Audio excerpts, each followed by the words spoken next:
I am Sister Patty Johnson, the Executive Director of the U.S. Federation of the Sisters of St. Joseph. I am very happy to be able to present this second in a four-part series on Father Jean-Pierre Médaille and the Church in 17th century France. This second section will focus on the Church in 17th century France and how this led to the openness to new social and ecclesiastical I am Sister Patty Johnson, and I'm the Executive Director of the U.S. Federation of the Sisters of St. Joseph. I am happy to invite you to this second in a four-part series on Father Jean-Pierre Médaille and the Church in 17th century France. In the second series, we will be focusing on the spiritual movements that evolved during the 17th century France that would have set the groundwork to allow a group such as the Sisters of St. Joseph to emerge. So I'm very happy to be able to present to you Sister Ann Hennessy, a sister of St. Joseph of Orange, California, and a sister who has a doctorate in theology and wrote her dissertation on our founder, Father Jean-Pierre Médaille. I'm not just do my best. So I'd like to look then at the Church in the 17th century.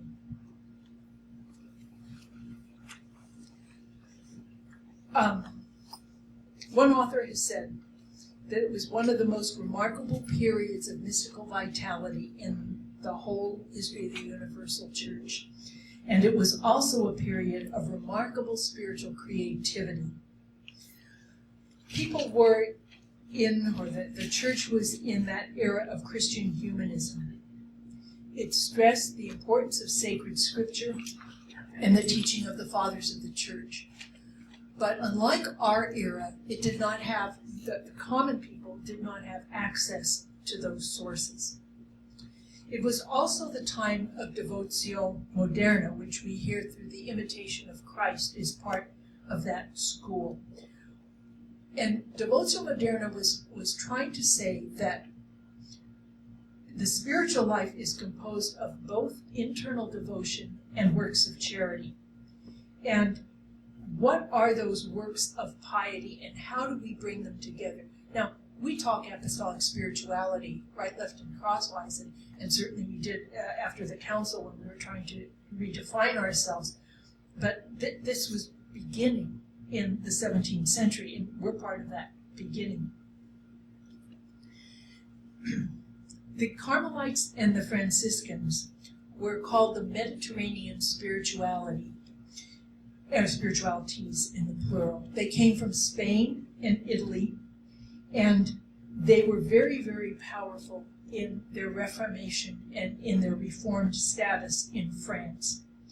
And then there were the two new orders, the Jesuits and the priests of the Oratory, who were not quite so, who were more involved with a wider spread of people. Each of the influences, whether it's Devotio Moderna or the Mediterranean spirituality or Christian humanism or these new orders, brought a new way, a charismatic way of looking at the Church beyond the Alps. In other words, they were very popular in places like France and Germany. Not always smooth going, but they did their best. One of the biggest problems that Europe faced in that time, in the 17th century, as one author puts it, religion and politics were intermingled to the point of total fusion. And how do you separate? We've alluded to it, some of you have in your questions. What does it mean that the king can hold up the appointment of the Bishop of Le Puy, a major pilgrimage spot, a large city in a remote area, so important city to have a bishop there, and he can hold that up because he's mad at the family. So the king holds up a papal appointment. So that intermingling of religion and politics in is something that we're just not used to. One of the reasons for this was the weakness of the papacy, and that would be a whole lecture in itself. But the papacy was weak. If you go back and even look at some of the reigns of those popes, many of them only ruled for 3 years, 4 years. You know, that's kind of it. 5. Those are sort of the average years. So a man would just get in the job and then die. You know, there was so much rivalry in Rome. Every one of those major European countries, be it the Holy Roman Emperor or the Italian city-states, the King of France, the King of Spain, they all had houses in Rome. So you were dealing not only with governments, but within the church, with the churches in those other countries. You read Ignatius's life, and it's amazing, this intermingling of church and state and politics. There were 130 dioceses in France in the 17th century, and the bishops are considered princes as well as bishop rulers. So you will find Bishop de Maupas, the bishop and lord of Le Puy. So he had to do some things as Lord of Le Puy that we would not think of bishops doing.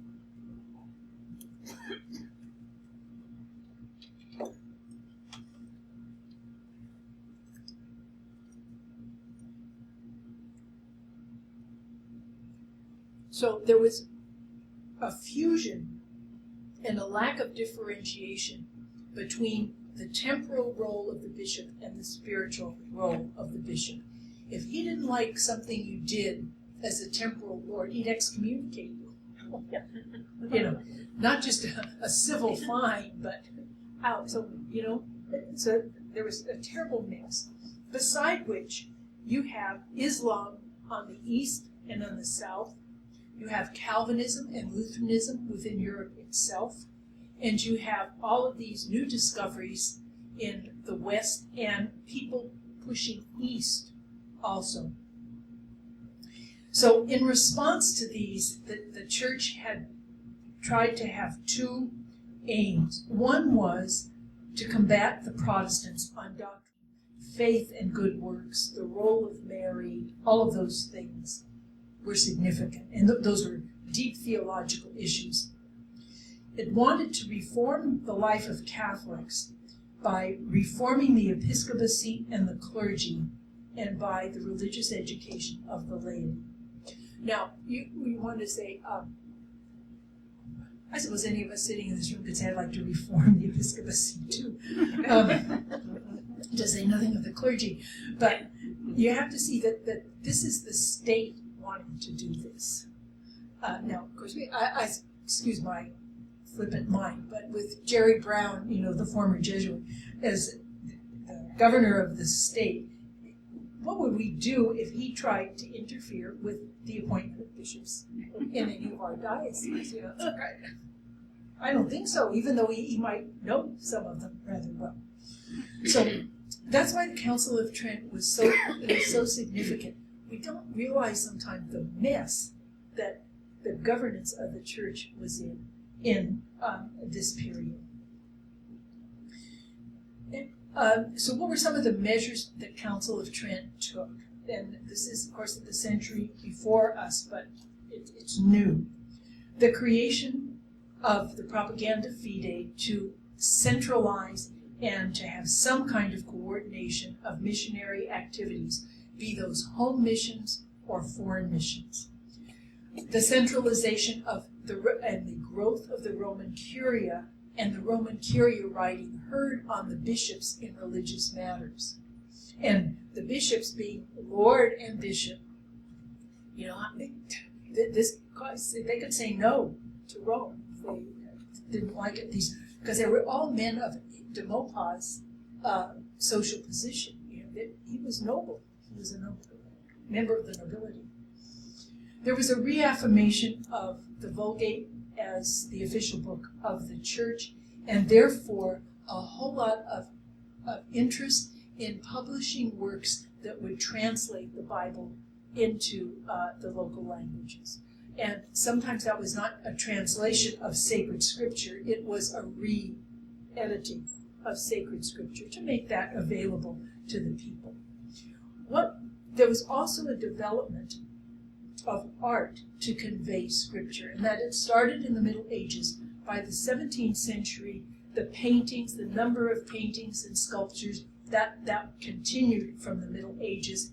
And then they started processions and ballets and oratory. Now, Jesuit ballet is a contradiction in terms, but you gotta know about it. I know, any of us can have a good time. Jesuit ballet. The Jesuit ballet was a way to educate boys in the schools, the Jesuit schools, in a mode of behavior that was not roughhouse.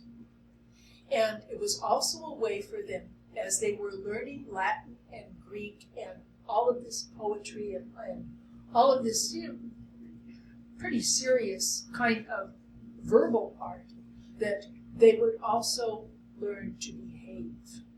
And so they did this, the Jesuits did it by means of these productions. They would be, they're like, the school play. Only the school play was called the ballet, and that throws us off totally. And it was done with, for those times, remarkable sophistication in stage management and lighting, and remarkable ability in both Greek and Latin, as well as in French. So they were teaching the noble boys and the boys of the upper classes, and this is one of the ways that they taught them manners, how to present themselves in society, how they were going to be prepared to take their father's places in certain circles, and especially in Paris did this happen. The French preaching on the scriptures at this time emphasized the imitation of Christ. So there were a lot of processions, a lot of Way of the Cross kinds of processions, a lot of reenactment of Bethlehem and the birth of Christ.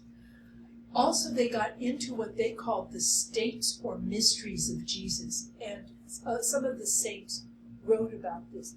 And what they were trying to get at was, why did Jesus do certain things? And what was he thinking about? What was his state of soul? For example, the Christ of the Agony was one of their most favorite. And another one was the child Christ. What was that all about? How was he as a child? How could God become a child? And so those were sorts of things that they were pondering and trying to write about and figure about. And when they were figuring it, it's not just how is Jesus out there, but how does the average person, how does the person in the pew take on the mind of Christ? That's what they were getting at in their own way. And you're dealing with uneducated people, illiterate people, so you do it by acting. Lots of processions, lots of when I was in school, we used to have tableau. Some of you put these on too. Yes, okay. So you would take whatever mystery of Christ it was, and you'd all stand there frozen like statues on the stage, and they'd open the curtain, everybody would clap, and you'd stand there like that, for however long you needed to stand there. So what were some of these ways then that they were really trying to re-educate people into Catholicism? Now, the church in France was always trying to establish itself and establish itself against the monarchy.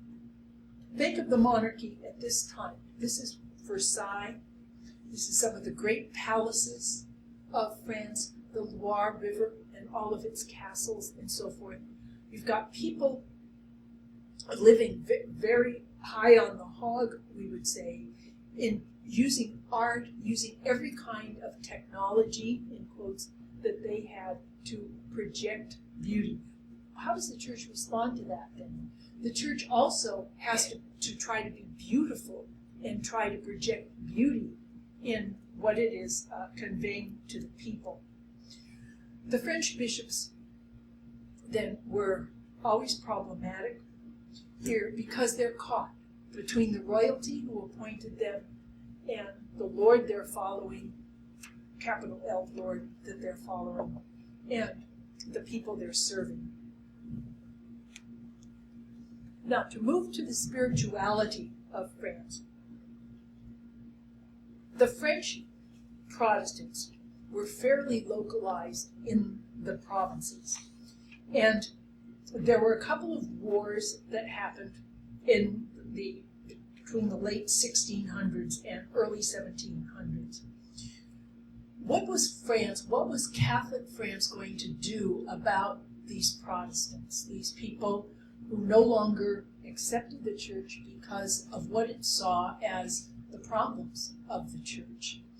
And so between Henry III and Henry IV, there were a lot of penitential movements among Catholics to say, how can we be more worthy? God is punishing us because we have not lived the faith the way we should. So there was a very apocalyptic mentality among some of these people. Their spirituality was very ecstatic. They emoted a great deal. The members the Catholic members of the church formed the Catholic League, and they were helped a great deal by the Capuchins, who tried to encourage various kinds of devotions. 40 hours devotion came into popularity at this time, and various kinds of social action that was bent on reforming some of the practices, abandoning luxury, having a more sober kind of simplicity, very puritanical. The trauma of war awakened in women affiliated with both political factions, Catholic and Protestant, a powerful desire for expiation of sin. In other words, war and suffering is the outcome of sin.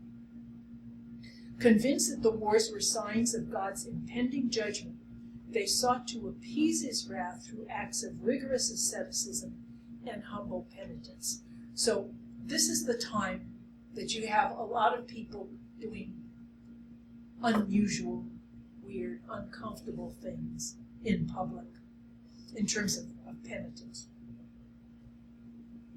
There are, in the 17th century, two kinds of responses to the problems. The first has been called the crucified Christ with arms only half extended, and that's Jansenism. It was a type of Augustinianism, which Augustine himself would not have liked, that says that true religion was a denial of the things of the world and a total attachment to the next world. There was excessive ascetical behavior. They were considered, the Jansenists, as fervent Catholics, who they were a minority, but many of them were from the upper classes, and self-sacrifice and generosity was their key. But it was a very top-down, very judgmental kind of life. Rigorous in behavior and prayer, self-abnegation without parallel, conservative, pessimistic, morally righteous. And they supported bishops over the papacy. On the other hand, there were those progressives, they were called the crucified Christ with arms spread wide. And that's the mentality fostered by the Jesuits. They were optimistic about both human freedom and divine grace. They were morally lenient. I mean, you'd be very careful who you went to confession to in those days. They sought autonomy for religious from the local bishop.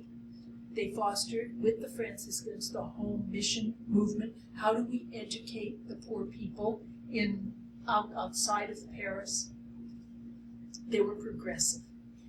They favored papal centralization, and they favored the autonomy of religious from the bishops. There were a lot of problems here. You can imagine if you've got two fervent groups, mostly in Paris and just north of Paris, with two such opposing views of religion, there are going to be problems. There were two papal bulls that condemned Jansenism, one in 1653 and the other at the beginning of the next century. And actually it was the king who had asked the Pope to do this. One of the things that the Franciscans and the Jesuits shared was this home mission movement.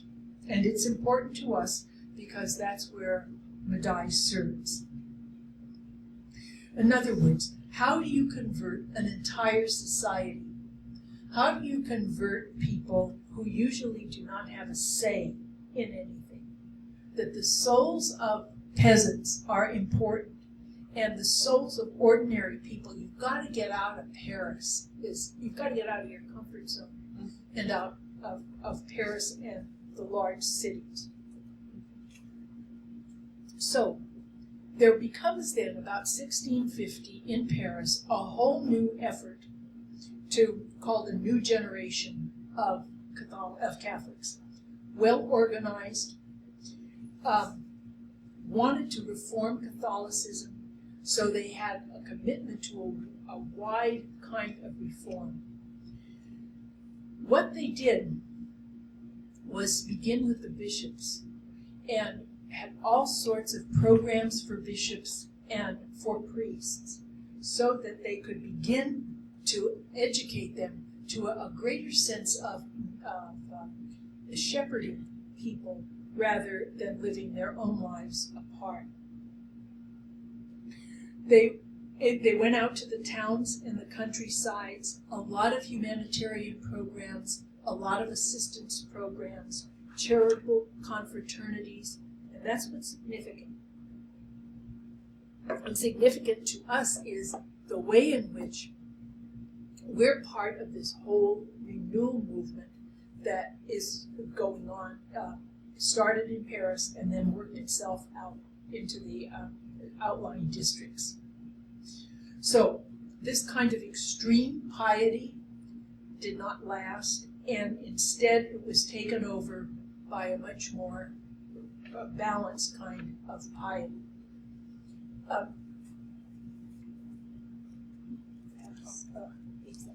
Thank you, Joyce. I'm passing these out now because they raise the names of some of the people that are very significant. Father Béroul, Bennett Canfeld, a Capuchin, Joseph Tremblay, a Capuchin, Pierre Coton, who was the confessor to the king, a Jesuit, another priest, Jean Souffrin, a Jesuit, Vincent de Paul, Francis de Sales, and Michel de Marillac. So you have here in one group the Jesuits, the Franciscans, the Vincentians, and the Salesians. And they gathered together, leaders gathered together. They were supported by this one woman, Barb, short for Barbara, Acari. She was a noble woman. Her husband fought in the various wars of the time, and she ran a very large household in Paris. This was the era in which people held a salon, instead of a salon being just at the beauty shop or just the front parlor. It was an event. And most of the events were about art and literature. Most of them were the very fashionable people. Well, Barb had one with all of these, Franciscans, Jesuits, etc., etc. It was all devoted to spirituality and the reform of the church in France. She became very, very powerful.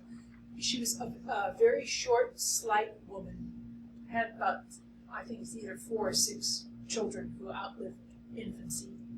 She had been hurt in an accident and so was lame and limbed. And she evidently very petite, she's described that way. And she organized these clerics, and she held this, she got them talking, and she got them acting. If anybody should be a saint in my book, it's this Barbacari. She wanted to say that in this whole group that met at her house every week, to place the interest of international Catholicism above those of the French state, to reform the church through the reform of monasteries, parish clergy, and the episcopacy, and to recall the nobility to its duties to further Christianity and Catholicism. She wanted to introduce people, or the group, I should say the group wanted to introduce people, simple people, to the spiritual life. Among upper class people, they wanted to do that through spiritual direction. For the rest of humanity, they wanted to make spirituality available to people by speaking about it in ordinary terms. In other words, to get out of the mystical jargon and get down into how does spirituality affect the people. They had, as some author wrote, the knack of making themselves and their activities de rigueur. In other words, everybody followed them. They were the in crowd for a long time. They made attendance at sermons fashionable.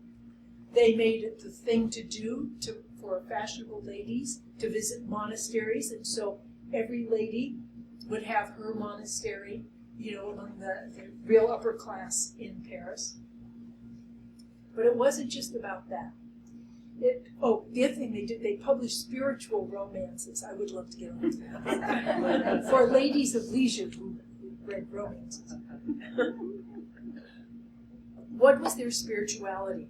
And I think this is so important for us, because they've got Franciscans and Jesuits and Salesians and Vincentians all in the same room at the same time.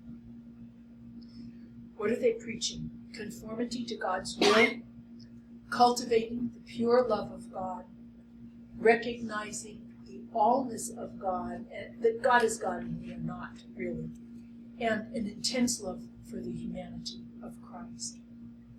Their devotion was very Christocentric and it was very Eucharistic.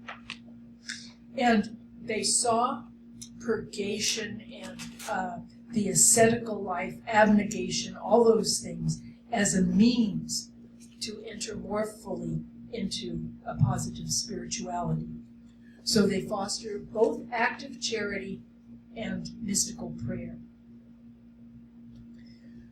Women of high rank played substantial roles in this because of Barb and the contacts she made and the contacts that the clerics made in this.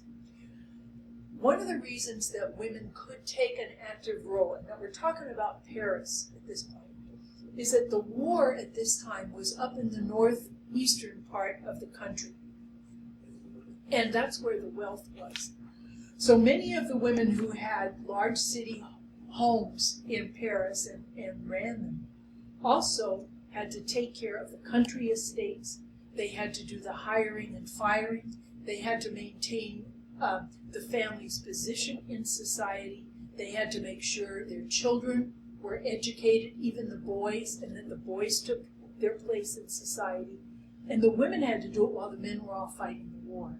So there was then in Paris, women, you want to call it a little women's movement there. Yes, among a refined group, but these ladies had power. What were some of the things that they did during war? They furthered whatever political faction it was that their family backed. They were conduits of information, we would call them spies, for what was going on in the various political parties. What did they hear when they were traveling around in their social circles? They defended the family property and its reputation. They managed urban and rural estates. They hired and fired managers. They saw that their kids were educated as high up as they could go. They made sure that rents were collected and that peasants were treated fairly. So these women then had a dominant role over some men who were used to being in charge. Though they were not the top, but that middle management, we would call them. They became known as devots, the devoted or the devout ones. Sometimes people said their devotion was excessive, but it became in time a word of respect. Their charitable services were amazing. And the women who gathered around Barb and who gathered around any of these men that we would call leaders and founders were women of the same class. They knew how to command. They knew how to distribute money. What do the men of the church usually need for their missions? Okay, and these women had the power to do that and knew how to. Some of them had held a salon that was totally dedicated to spirituality after the model of what Barb had set up. So these women then became rather exceptional. Now, on the papers you have, I want to just point out a few things. There, and I think in the film this will come out too. We are very used to, as Sisters of St. Joseph, separating ourselves from Francis de Sales, from Vincent de Paul, from Henry de Maupas, and from Ignatius. I'll tell you a story. A few years ago, probably 10, there was a conference on 17th century French spirituality being held in Atlanta. Okay, so 2 of us from Orange went. When we get there, Pat Byrne is there, Betty Mosslander, and Marcia. And so there were 5 of us there, and there must have been about 250 at least people there. And they show a slideshow, and that's fine. There's nothing about anybody. Well, I mean, Bay Rule and all those folks. That's fine. And so then the Vincentian that was leading the evening said, all right, now we'll go around the room and everybody can introduce themselves. So that was very nice. So some Vincentian fathers stood up, and then the Sisters of the Good Shepherd and the Daughters of Charity. And then there were some Vincentian fathers. There were the Oratorians were there. And so, have we missed anybody? So, up go 5 hands. And who are you? Well, we're Sisters of St. Joseph. What are you doing here? You were founded by a Jesuit. Oh, well, he said it to the wrong 5 people in the whole federation because that poor man got it from each one of us before the 2 days were over. It was very interesting. And the whole conference was, about these things that we're talking about here. And they had not gotten it. These other folks didn't get it. We did. Why? Because it's essential, I believe, to our history that we see how much we're a part of a whole movement in 17th century France. Sometimes we're saying, well, we're the first ones that were founded without a cloister, active women, consecrated women, but without a cloister. Well, yes, we were, but we don't stand out that much. We're part of a whole movement. And I think that's what's important to see, because as you look down this page, and that's why I played around with the colors and stuff like that, the Capuchins were very involved in the home mission movement. Sometimes we talk about only the Jesuits did the home mission movement. Everybody was doing the home mission movements. There were Jesuit home missions, there were Franciscan home missions, and there were Vincentians, and they all had their own style. Some had more fancy processions than others. Some had processions where people were dressed in rags and were taking the discipline as they walked through the streets and kind of gory. And there were different ways of doing it according to who was your parish priest, or who were the priests in the area. So you have Barbacari, who has all these people, invites all these people, but she becomes a Carmelite, which is interesting. But she's dealing with all these active people and men who found active religious orders for women. Beyrul was educated by the Jesuits at the College of Clermont. He made the spiritual exercises, but he founded the Oratorian Fathers.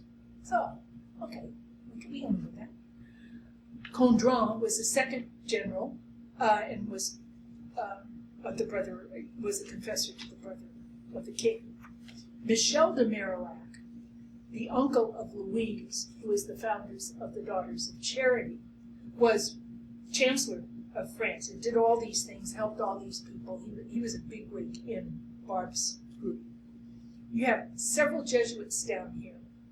All of them are involved in some way in the whole renewal movement. Notice that it's Richion that is preaching solid devotion to St. Joseph. And when he's doing that, he is stationed in Lyon. He's part of the province of Lyon. So, Clermont-Ferrand, where Madai was in his last years, that's like a hop, skip, and a jump from. You think that they didn't know what was going on? You think they weren't visiting each other? So, Ollier founded the Sulpicians, and Hughes, also a Sulpician, but he had entered the oratory, Beyrul's oratory. Then you've got the De Sales group. De Sales was educated by the Jesuits and for a long time had a Jesuit director, and that's the one who kept him from suicide. He was Barbacari's spiritual director, but she enters the Carmelites. He was often consulted by Beyrul about the Carmelite foundation. Then we go down to Vincent de Paul. Now, Vincent de Paul becomes very significant to us because he's working on the de Gondi estates. Bishop de Maupas' mother is Anne de Gondi. So he's working on the estates of her brother and sister-in-law. Notice that Vincent de Paul is the one who teaches these boys. He calls on the Jesuits to help him in the estates. Mrs. de Gondi there is a cousin of Henry de Maupas who gives Vincent money to found the Vincentians. Vincent founds these Tuesday conferences for priests. Now, these are very important in Paris because it was one of the chief ways of reigniting spirituality and solid theology among the priests who were serving in Paris. You know, there were no seminaries, and seminary education was minuscule at that. Preparation for the priesthood meant that you lived with another priest for a while, and he taught you the basics. But in terms of theology, not much. So, what they tried to do then, how do we upgrade? How do we do continuing education for priests who haven't had any education to begin with? You know? I'm not too sure what you're continuing in. He was a charter member of Anne of Austria's Council of Ecclesiastical Affairs. Anne of Austria is the queen. She's the queen mother forever of Louis XIV.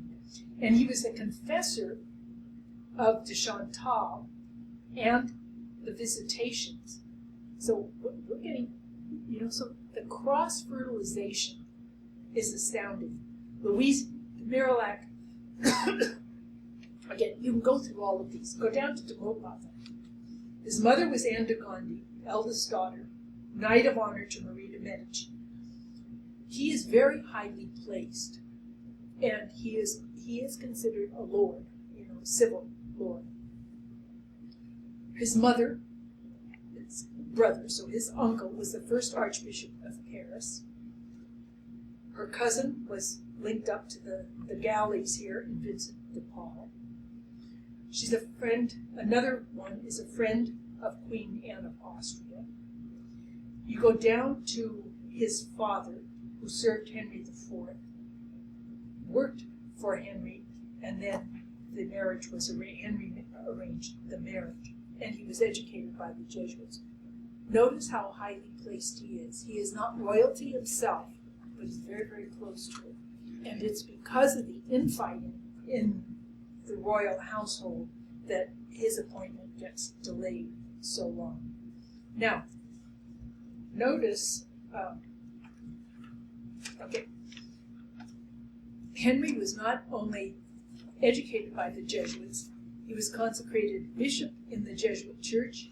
He met Vincent, he went to those things, he gave the imprimatur for Eude's book. He was a biographer of Francis de Sales. He went to Rome, actually, to further the canonization of Francis de Sales, established a Sulpician seminary in Le Puy, and then John Paul, the younger brother, also preached that. What does this show is that sometimes when we're dealing with this, there are a lot of people here, and there are a lot of saints, and we think of them in silos. You know, either you're a Franciscan, or you're a Dominican, or you're a Vincentian, or you're a Salesian. And actually these people, you want to know how they even separated out.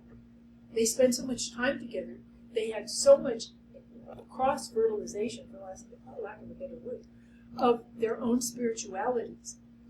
All of them, Francis, Vincent, and Henry, were involved in some kind of work for women. They all founded a women's branch of something. They all either directed or taught priests and sisters. They all had home missions. In other words, you go out into where you're most needed, where nobody else is going.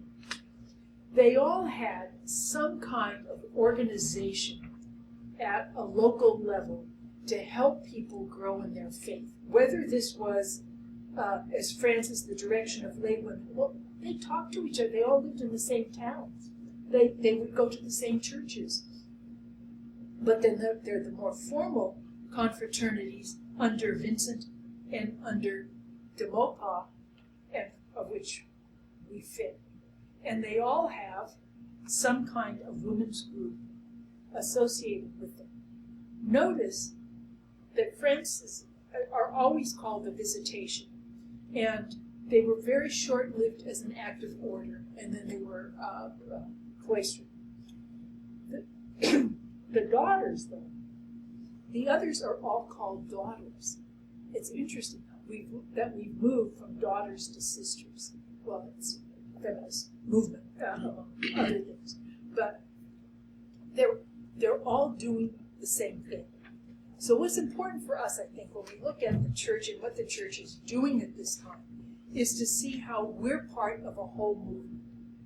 And that the people that we used to think about as being very isolated from us are really not so different after all. I mean, we're all Catholics. But beside that, we all have certain aims in life. We choose a life of service. Now, the only ones who really got it bad were the Visitations, who were cloistered.